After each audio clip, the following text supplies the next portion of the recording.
UPI ద్వారా డబ్బులు స్వీకరిస్తే ఒక పరిమితి దాటిన తర్వాత ఆ డబ్బు పన్ను పరిధిలోకి వచ్చే ఆదాయంగా మారుతుంది. మరి ఇన్కమ్ ట్యాక్స్ రిటర్న్స్ ఫైల్ చేసేటప్పుడు దాన్ని కూడా చూపించాలా? ఇప్పుడు తెలుసుకుందాం.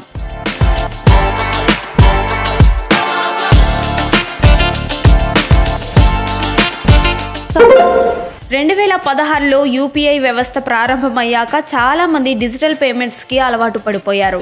లావాదేవీల్లో వేగం, సౌలభ్యం, ఛార్జీలు లేకపోవడం వల్ల దీనికి జనాదరణ లభించింది.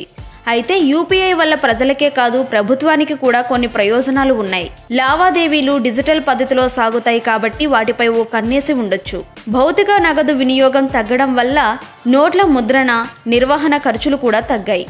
అయితే ఆదాయ పన్ను చట్ట ప్రకారం యూపీఐ లావాదేవీలు ఇతర వనరుల నుంచి వచ్చే ఆదాయం కేటగిరీలోకి వస్తాయి.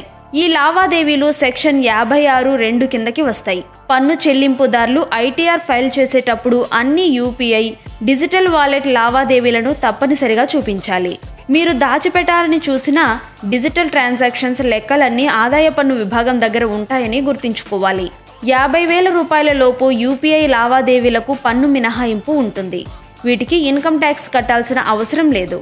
National payments corporation of India rules ప్రకారం యూపీఐ ద్వారా ₹1,00,000 లేదా అంతకంటే ఎక్కువ లావాదేవీలపై ఆదాయ పన్ను చెల్లించాలి. మీరు పనిచేసే కంపెనీ లేదా యజమాని నుంచి ₹5,000 లేదా అంతకంటే ఎక్కువ మొత్తంలో గిఫ్ట్ వోచర్లను యూపీఐ లేదా ఈ వాలెట్ల ద్వారా స్వీకరిస్తే ఆ మొత్తం పన్ను పరిధిలోకి వస్తుంది. ఆదాయ పన్ను చట్టంలోని సెక్షన్ 56(2) ప్రకారం డిజిటల్ వాలెట్లు, యూపీఐ యాప్ల నుంచి పొందిన క్యాష్ బ్యాక్లు కూడా పన్ను పరిధిలోకి వచ్చే బహుమతులు అవుతాయి.